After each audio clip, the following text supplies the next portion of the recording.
요한계시록 2장 12절부터 17절까지 말씀 함께 봉독합니다. 시작.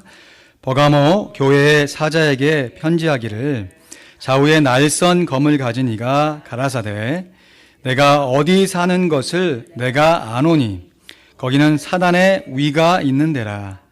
내가 내 이름을 굳게 잡아서 내 충성된 증인 안디바가 너희 가운데 곧 사단에 거하는 곳에서 죽임을 당할 때에도 나를 믿는 믿음을 저버리지 아니하였도다.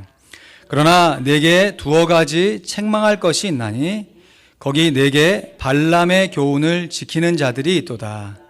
발람이 발락을 가르쳐 이스라엘 앞에 올무를 놓아 우상의 제물을 먹게 하였고 또 행음하게 하였느니라. 이와 같이 내게도 니골라 당의 교훈을 지키는 자들이 있도다. 그러므로 회개하라. 그리하지 아니하면 내가 내게 속히 임하여 내 입의 검으로 그들과 싸우리라. 귀 있는 자는 성령이 교회들에게 하시는 말씀을 들을지어다. 이기는 그에게는 내가 감추었던 만나를 주고 또 흰 돌을 줄 터인데 그 돌 위에 새 이름을 기록한 것이 있나니 받는 자 밖에는 그 이름을 알 사람이 없느니라. 아멘.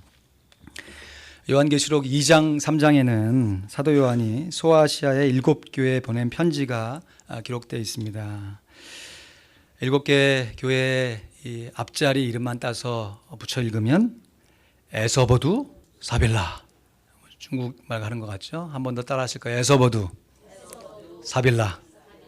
에는 에베소, 서는 서머나, 버는 버가모, 두는 두아디리아, 사는 사대, 빌은 빌라델비아, 그리고 마지막으로 라는 라오디게아. 에서버두 사빌라 중에서 오늘은 세 번째 교회인 저 맨 위에 쪽에 위치해 있죠?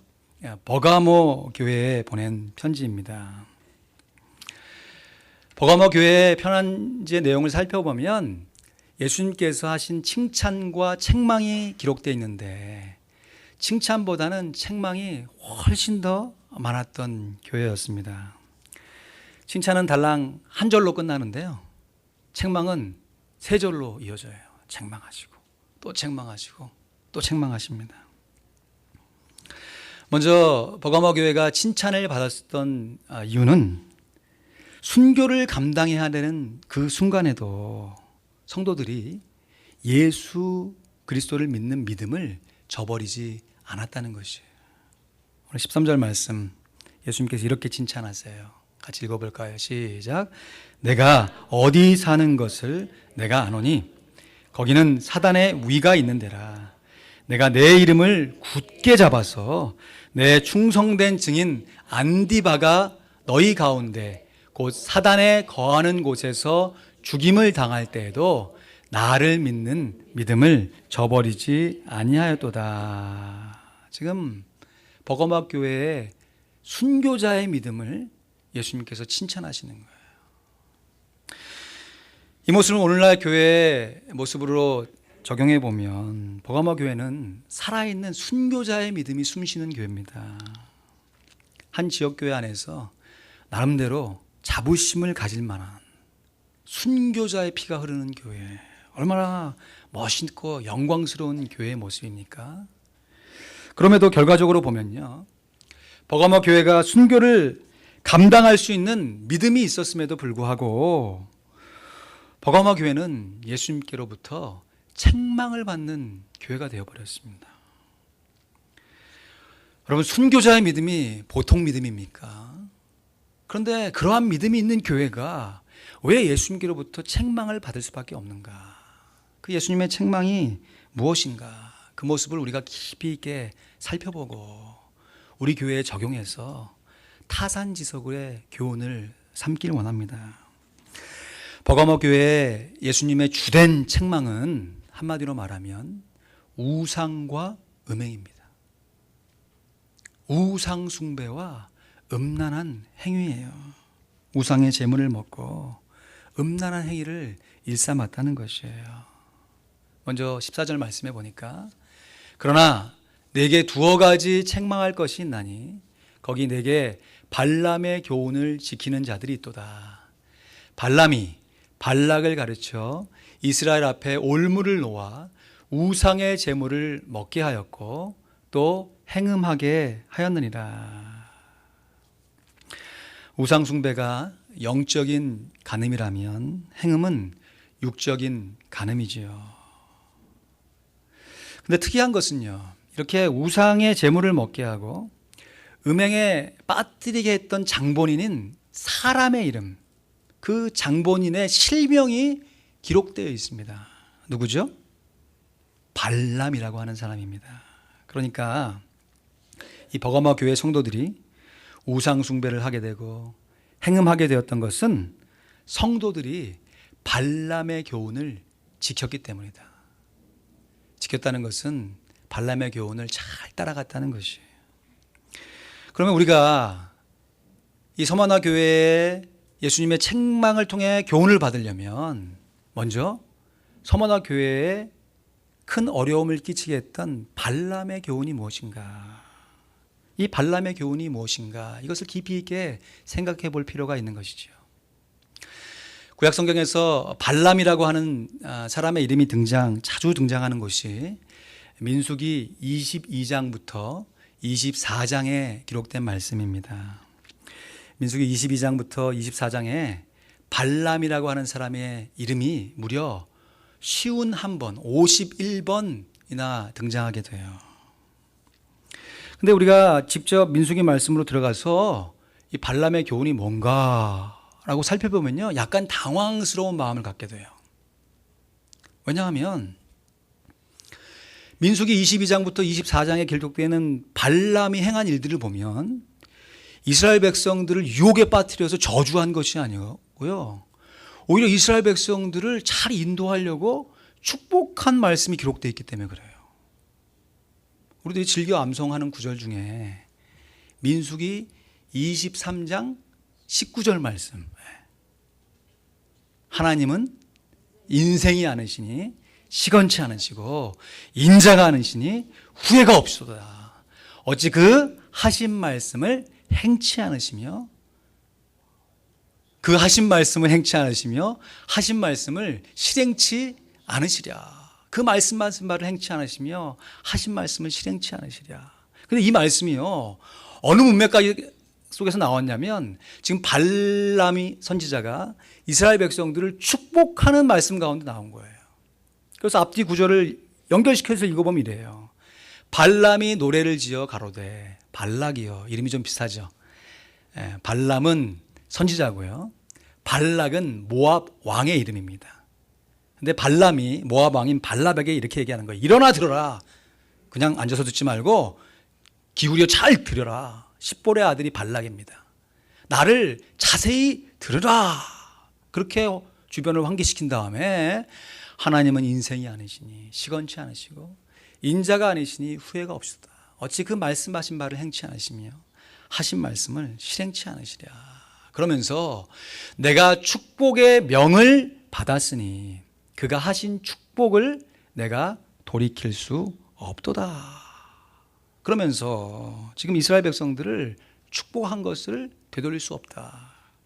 그것도 3번이나 반복해서 이스라엘 백성들을 축복합니다. 그래서 언뜻 보면요, 이 발람 선지자가 이스라엘 백성들을 위해서 좋은 일을 한 선지자로 착각하기가 쉬워요. 그런데 이렇게 겉으로는 이스라엘 백성들을 축복을 계속 한 것으로 나와 있는데 이 발람의 진짜 정체가요, 민수기 25장부터 드러나게 됩니다. 이 발람의 교훈이 무엇인지 그 모습이 확실하게 드러나는데 열매로 알게 되는 것이죠. 이스라엘 백성들이, 발람은 지금 이스라엘 백성들을 축복했는데, 말은 축복인데 민수기의 말씀에 자세하게 그런 구조는 없어요. 그러나 결과적으로 놓고 봤을 때 발람의 마음속에 이스라엘 백성들을 저주해서 모압 왕 발람으로부터 재물을 얻기를 원하는, 명예를 얻고자 하는 탐욕이 숨겨져 있었지요.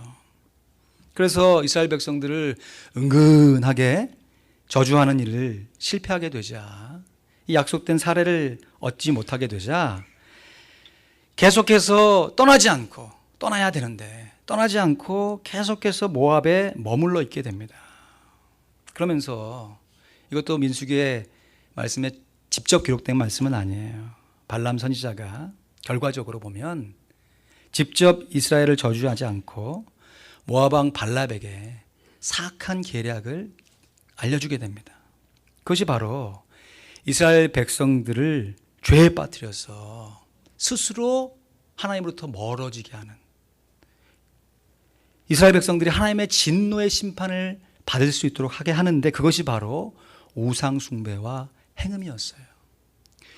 하나님 말씀에 그런 기록이 없는데 목사님 왜 그렇게 얘기하십니까? 제가 그렇게 한 것이 아니라 사도 베드로가 지금 이 발람 선지자의 사건을 빗대어 가지고 우상 숭배를 일삼고 음행을 하고 있는 거짓 선지자들 향해서 이렇게 경고합니다. 베드로후서 2장 14절부터 16절 말씀, 우리 경고의 말씀으로 우리 같이 읽어보겠습니다. 시작. 음심이 가득한 눈을 가지고 범죄하기 쉬지 아니하고 굳세지 못한 영혼들을 유혹하며 탐욕에 연단된 마음을 가진 자들이니 저주의 자식이라. 저희가 바른 길을 떠나 미혹하여 부올의 아들 발람의 길을 좇는도다. 그는 불의의 삭을 사랑하다가 자기의 불법을 인하여 책망을 받되 말 못하는 나귀가 사람의 소리로 말하여 이 선지자의 미친 것을 금지하였느니라. 그러면 실제로요, 민수기 25장에 무시무시한 하나님의 진노가 임하는데, 이스라엘 백성들이 우상 숭배와 음행에 빠져가지고 모압 여인들과 우상 숭배하면서 음행을 하다가 하나님께서 이스라엘 진영에 연병이 돌게 하십니다. 그래서 그 사건으로 인해서 무려 2만 4천 명이 죽임을 당하게 돼요. 이것이 왜 중요한가? 모세오경 성경문답서 성실하게 하신 분들은 잘 아실 거예요. 하나님께서 민수기를 통해서, 여러분 민수기라는 것이 백성 민자의 셀 숫자잖아요. 하나님께서 이스라엘 백성들을 세셨다. 근데 민수기에는 크게 이스라엘 백성들을 세신 것이 2번 기록되어 있습니다. 첫 번째 이스라엘 백성들의 수요를 셀 때에는 출애굽해서 만 2년이 지난 시점에 이스라엘 백성들이 시내 광야에 머물고 있을 때, 야, 우리 숫자가 얼마나 되나 해서 각 지파별로 숫자를 세어요.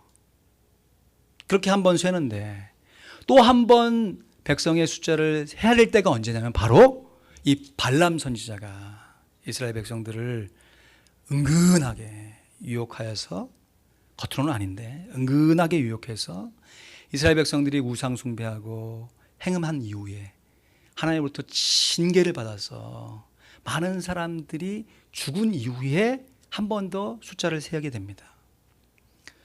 지파별로 세기 때문에 지파별로 숫자를 비교해 보면 거의 대동소이하거나 조금씩 많아집니다. 여러분 고대 사회에서 사람들이 함께 모여 있는데 시간이 지나가면 인구가 자연스럽게 느는 게 정상이죠.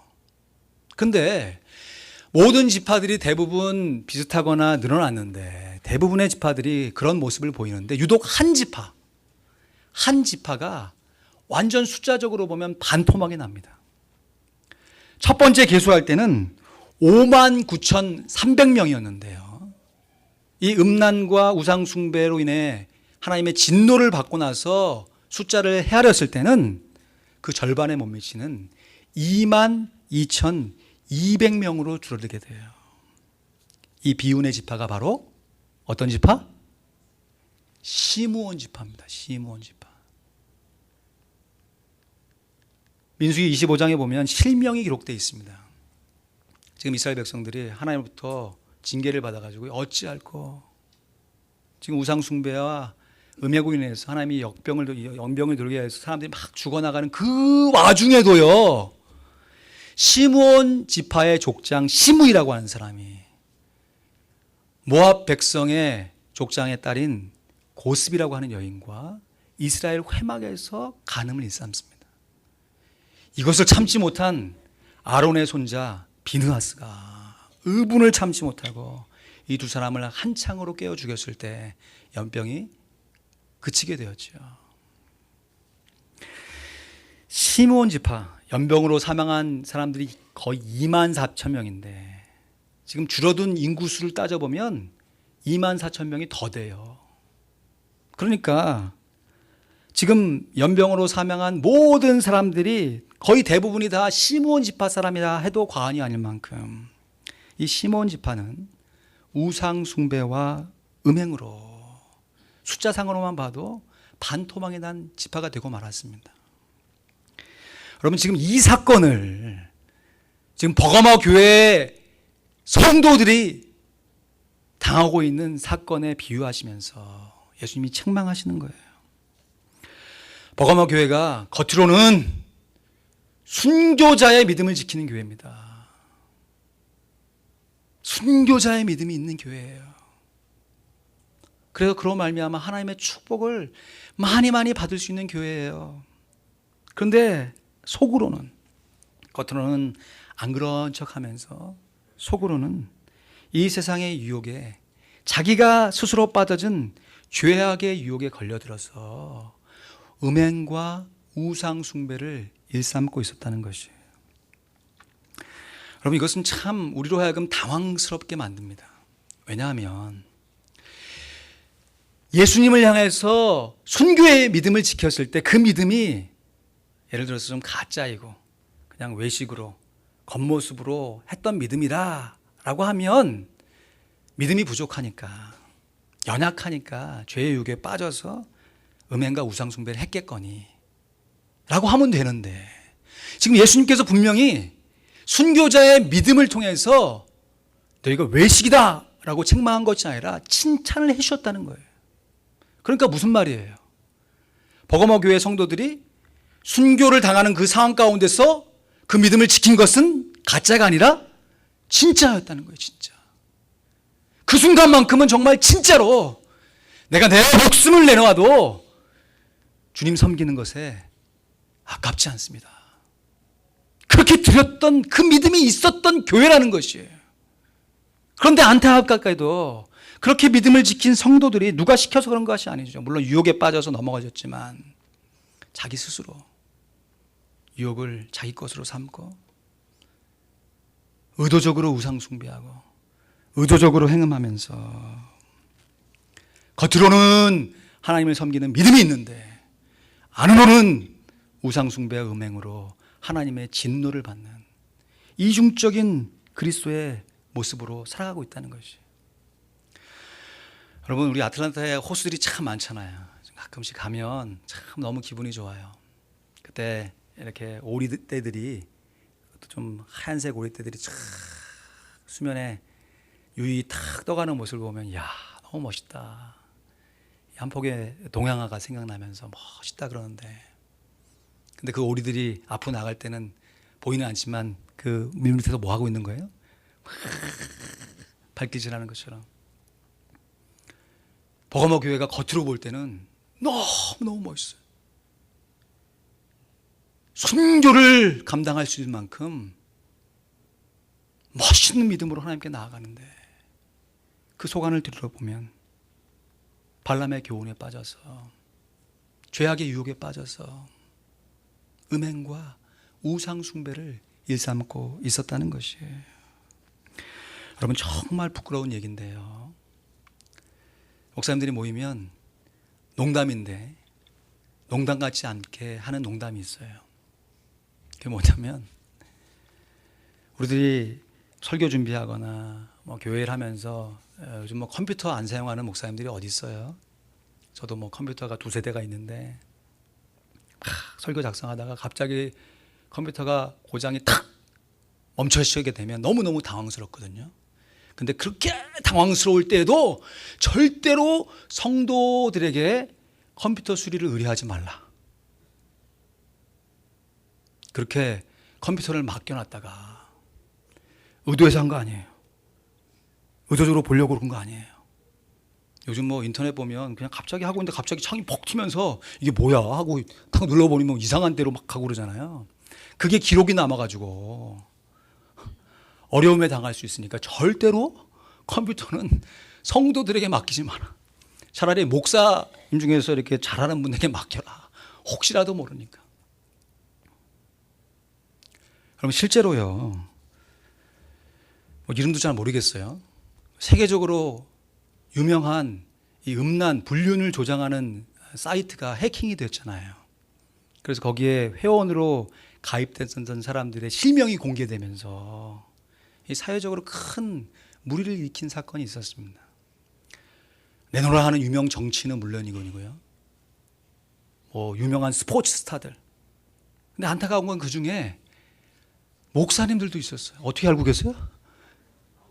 유명한, 저만 알고 있는 건 아니죠. 더 안타까운 것은 그렇게 실명이 공개되니까 그 죄책감을 이기지 못한 목사님 중에서 몇 명이 자살을 하는 정말 안타까운 사건이 벌어지고 말았습니다. 여러분, 겉으로는 거룩하게 살아요. 그렇게 거룩하게 살 때 그 믿음이 가짜가 아니라는 것이에요. 진짜예요, 진짜. 여러분, 우리가 지금 하나님께 예배드리는 이 순간에 하나님을 향해 집중하고 있고 하나님 앞에 우리 마음을 드리는 것이 가짜입니까? 진짜예요, 진짜. 이것이 우리의 안타까움이에요. 이러한 진짜 믿음이 있음에도 불구하고 주일 예배 마치고 나서 집에 돌아가서, 물론 가족끼리 함께 모여서 스트레스 받고 일주일을 새롭게 시작하자고 해서 뭐 가벼운 예능 보고 뭐 이렇게 같이 쇼 프로 보는 게 뭐가 잘못되겠어요? 그럼 많이 하냐? 반복적으로 교회 안에서 예배를 드리고 나서 집에 가서 하루를 마감하는데 음란물이나 좋지 못한 영상으로 하루를 마감한다면 예수님께서 진노하시는 것이. 이것이 발람의 교훈입니다. 비단 음행뿐만 아니죠. 요즘 세태가 워낙 전 뭐가 뭔지 모르겠어요. 이제는 뭐 간통법 폐지된 거, 찬반의 논리 뭐 여기서 설명드리지 않고, 이제는 동성애가 합법이 됐잖아요. 뭐가 진짜 참법이고 뭐가 불법인지 이제는 사회 자체가 이제 뒤죽박죽돼서 우리가 어떻게 세상 기준에 맞춰 살아가야 할 것인가. 여러분, 오늘 저희가 공동회 하는데요, 내규를 수정해요. 그 수정 내규 중에 하나가 뭐냐면 교인의 조항이에요. 우리 교회 교인이 될 수 있는 자격이 누구인가. 그래서 이제 등록한 지 얼마 되고 쭉 한 다음에 옛날에 없던 문구 한 절을 넣어야 돼요. 그것이 뭐냐면 남녀 간의 결혼을 찬성하는 자로서 이 문구를 넣으려고 내규 수정을 하는 거예요. 그러냐면 뭐 우리 같이 뭐 아직까지 크지 않은 교회에 그럴 일은 없겠지만 이제는 좀 큰 교회에 의도를 갖고 들어가는 거죠. 가서 내가 동성 연애자인데 교인으로 받아주지 않는 것에 대해서 세상 법에 수를 하게 되면 그 목사님과 성도들이 큰 어려움에 빠지게 되는 시대가 되었기 때문에 그래요. 여러분, 음행뿐만이 아니라 여러분, 우상 숭배의 제물을 먹는다. 우상 숭배의 제물을 먹는 것, 우리 강동원 장로님 기도하실 때도 말씀하셨는데 우상 숭배가 곧 탐심이잖아요. 여러분, 우리가 하나님을 향해서 예배하며 깊은 찬양 가운데 기도가 올 때 드러나는 찬양의 고백이 뭐예요? 주님 한 분만으로 만족한다. 주님 한 분만으로 만족한다. 물론 우리가 살아갈 때 여러 가지 필요한 것들이 많죠. 그게 우리 육신의 삶에 다 필요 없다는 얘기가 아니라 주님을 만날 때는, 하나님께 예배할 때는 예수님 한 분만으로 만족하다. 그런 신앙의 고백이 진짜 믿음으로 드리잖아요. 근데 삶의 모습 가운데서는 그 주님 한 분만으로 만족하는 것이 온데간데 없어지고 하나님 외에 내가 생각하는 뭔가가 채워지지 않으면, 그 하나님이 나의 그 탐심을 채워주는 하나님이 되지 않으면 어쩔 때는 하나님이 없다고 얘기도 하고 하나님이 함께 하시지 않는다고 얘기도 하고, 우리 스스로 우상 숭배의 제물을 먹을 때가 얼마나 많은지 몰라요. 그래서 어떤 사람이 이렇게 얘기해요. 주일에 만나는 하나님도 중요하지만 월요일에 만나는 하나님이 중요하다. 공감되십니까? 월요일에 하나님을 만나야 된다. 주일날 함께 모여가지고 예배하고 정말 진심으로 뜨겁게 찬양했던 그 믿음을 가지고 월요일에 가서 삶의 현장 가운데서 하나님의 자녀답게 살아가야 한다는 것이죠. 여러분, 이렇게 겉으로는 순교자의 믿음을 갖고 있으면서도 속 안으로는 우상 숭배와 음행으로 쩌들어 있는 이 버거머 교회 성도들 향해서 예수님께서 진노하시며 책망하세요.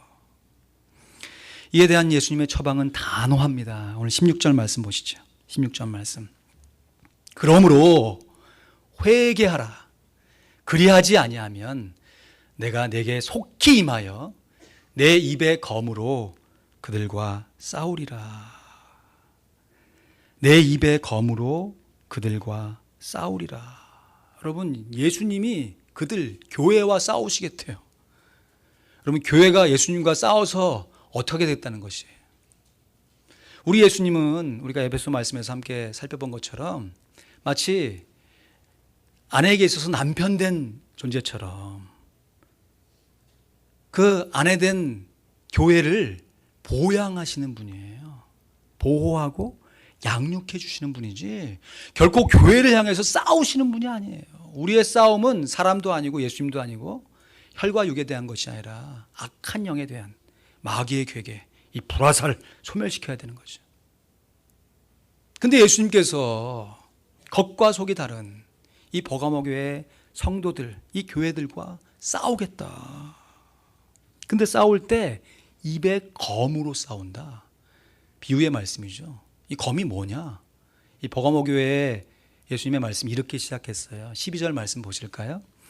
버가모 교회의 사자에게 편지하기를 좌우에 날선 검을 가진 이가 가라사대. 좌우에 날선 검. 여기서 많이 들어봤던 얘기인데. 좌우에 날선 검보다 예리하여. 하나님의 말씀은 좌우에 날선 검보다 예리하여 혼과 연과 관절과 골수를 찔러 쪼개기까지 하니 사람의 마음의 생각을 감찰하시고 그 뜻을 하나님께서 다 아신다 말씀하시잖아요. 지금 예수님께서 그 입에 있는 입으로, 입의 검으로 싸우시겠다. 다른 말로 하나님의 말씀으로 스캔해가지고 우리의 영혼과 육체를 쫙 스캔해가지고 우리 가운데 있는 이중적인 모습들, 믿음이 있다 하나 속으로는 죄악에 빠져있는 그 모습을 다 밝히 드러내시겠다는 것이죠. 여러분, 의료기가 요즘에는 얼마나 발달되어 있는지요. 최근에 이제 첫째 아들과 치과를 갔는데요. 그냥 쓰래요, 딱 쓰래. 옛날에는 뭐 이렇게 필름 같은 걸 이렇게 물리고 이렇게 엑스레이 찍었잖아요. 요즘 그런 것도 안 하는 것 같아요. 그냥 딱 쓰래 그냥. 그러더니 여기서 삥 하고 한 바퀴 돌아. 그러니까 뭐 엑스레이 사진도 아니에요. 바로 그냥 화면에 이 치아의 구조, 배열, 뭐 어떻게 박혀 있는지 이게 그냥 쫙 드러나더라고요. 여러분, 하나님의 말씀이 살아있고 운동력이 있습니다. 물론 이것이 우리에게 소망을 주는 말씀이지만 이브리서 4장의 문맥 가운데 보면요, 죄악에 빠져 있고 우상 숭배를 하고 하나님의 법에 떠나 있던 사람들을 살아있고 운동력이 있는 좌우의 날sam과 같은 하나님의 말씀이 임하게 되면요, 사람의 영혼을, 관절과 골수를, 육신을 다 스캔해가지고 찔러 쪼개서 그 사람의 마음의 생각의 뜻을 다 드러내게 하신다는 것이. 여러분, 우리들이 예수 그리스도의 보혈의 은혜를 입지 아니하고 우리가 갖고 있는 생각과 마음으로 어떻게 하나님께 설 수 있겠습니까? 예수님께서 너희가 그렇게 계속해서 이중적인 모습을 보이게 되면 주일에는 하나님께 예배드리지만 주일 저녁에는 딴짓하고 주일에는 하나님께 나왔지만 월요일부터 세상에 나가서 전혀 딴 사람의 모습으로 사는 것을 반복한다면 그 보혈의 은혜를 거둬갈 수 있다는 것이에요. 얼마나 무서운 말씀입니까? 우리가 외적으로 순교자의 삶을 살아가는 믿음을 갖고 있다면 내적으로도 우상과 음행으로 망가진 우리들의 속사람을 새롭게 하여서 새로운 마음과 생각으로 하나님 앞에 설 수 있어야 합니다. 순교까지 감당할 수 있는 믿음을 주셨다면 그 믿음을 가지고 순결까지 감당할 수 있는 회개함이 우리 가운데 있어야 돼요. 우리가 주를 향해서 내 목숨을 드리겠다 고백했던 우리라면 남은 인생 주님처럼 거룩하며 순결한 신부로 살아가겠다라고 하는 다짐이 함께 가야 하는 것이에요. 오늘 말씀의 제목이 순교와 순결입니다. 일부러 라임을 맞췄어요. 순교와 순결. 드린 설교를 요약하고 우리의 마음에 결심을 새롭게 하는 좋은 찬양이 있어서 같이 불러봤으면 좋겠습니다. 아시는 분은 함께 부르시면 더 감사하겠고요. 부르실 때 오늘 말씀을 기억하며 주님 주신 믿음으로 순교까지 감당할 그 믿음을 가지고 순결한 주의 신부로 서리라 다짐하고 실행하는 우리 모두가 되기를 소원합니다.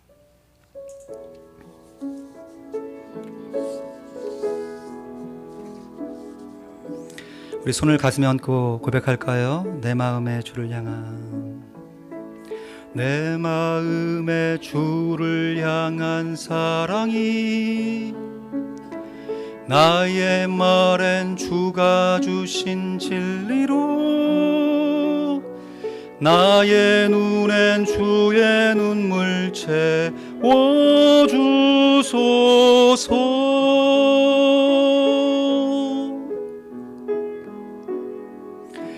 내 입술엔 찬양의 향기가 두 손에는 주를 닮은 섬김이 나의 삶엔 주의 흔적 남게 하소서. 하나님의 사랑이 영원히 함께하리. 십자가의 길을 걷는 자에게 순교자의 삶을 사는 이에게. 그러나 이것이 끝이 아니죠. 조롱하는 소리와 세상 유혹 속에도 주의 순결한 신부가 되리라. 내 생명 주님께 드리리. 하나님의 사랑이 영원히 함께하리. 하나님의 사랑이 영원히 함께하리. 십자가의 길을 걷는 자에게 순교자의 삶을 사는 이에게